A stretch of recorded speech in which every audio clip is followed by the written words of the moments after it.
Madame la présidente, monsieur le ministre, mes chers collègues, l'année 2020 a été éprouvante pour l'ensemble de la planète. Elle l'a été pour l'Union européenne à plusieurs niveaux et je me réjouis des nombreuses avancées actées jeudi et vendredi dernier lors du Conseil européen.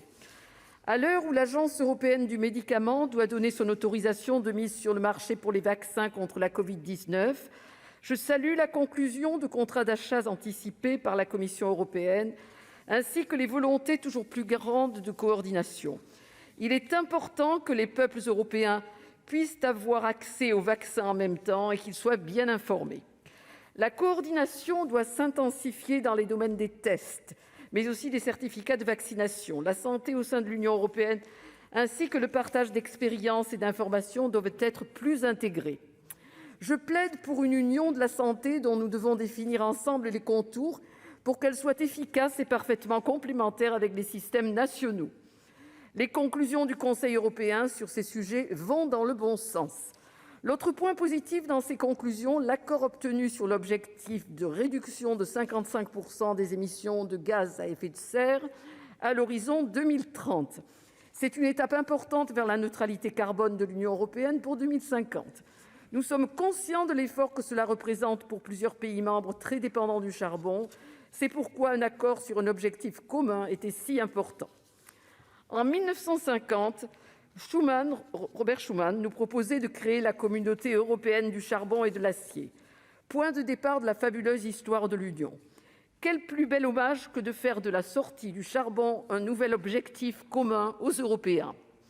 C'est un beau clin d'œil de l'histoire au nouveau chapitre que nous ouvrons.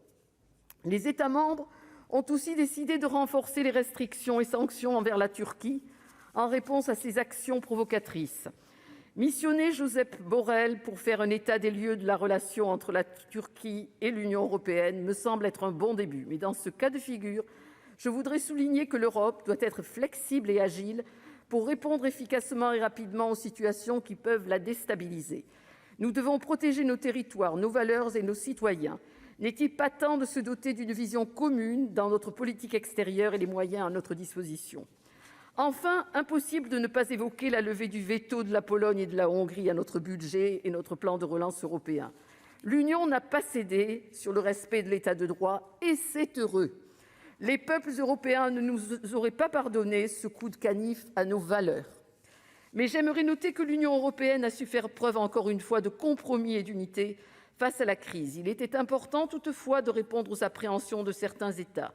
En ce sens, la caution qu'apporte la Cour de justice et son rôle dans le mécanisme de l'État de droit sont satisfaisants. Aucun peuple ne sera laissé de côté dans la relance et dans les transitions des prochaines années. C'est bien là le principal. L'Union européenne a besoin de regarder vers l'avenir maintenant. Une seule étape reste à franchir en cette année 2020. C'est bien sûr celle du Brexit. Tout le monde serait perdant en cas de no deal. Nous espérons toujours un accord qui respecte nos valeurs et nos intérêts. Mais ces discussions ne peuvent pas durer au-delà de 2020. L'Union européenne doit se concentrer sur son avenir et avancer. Les conclusions du Conseil européen sont positives. Laissez-moi l'être à mon tour pour conclure. Les Européens ont une histoire et des valeurs en partage. Ce rêve ardent dont parlait le président Valéry Giscard d'Estaing reste d'actualité.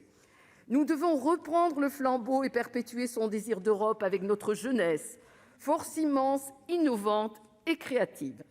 Ce grand Européen était un défenseur du siège strasbourgeois du Parlement européen. Marchons dans ses traces.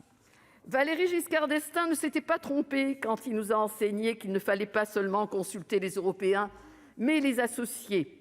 Je crois fortement à cette affirmation. C'est pour cela que la conférence sur l'avenir de l'Europe doit être le rendez-vous des Européens. Nos appuis sont solides. Nous devons décider ensemble d'un cap.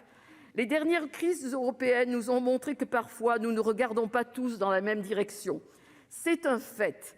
Tirons-en les enseignements nécessaires. L'Europe a toujours dansé au bord de l'abîme. Apprenons-lui à vivre plutôt qu'à survivre.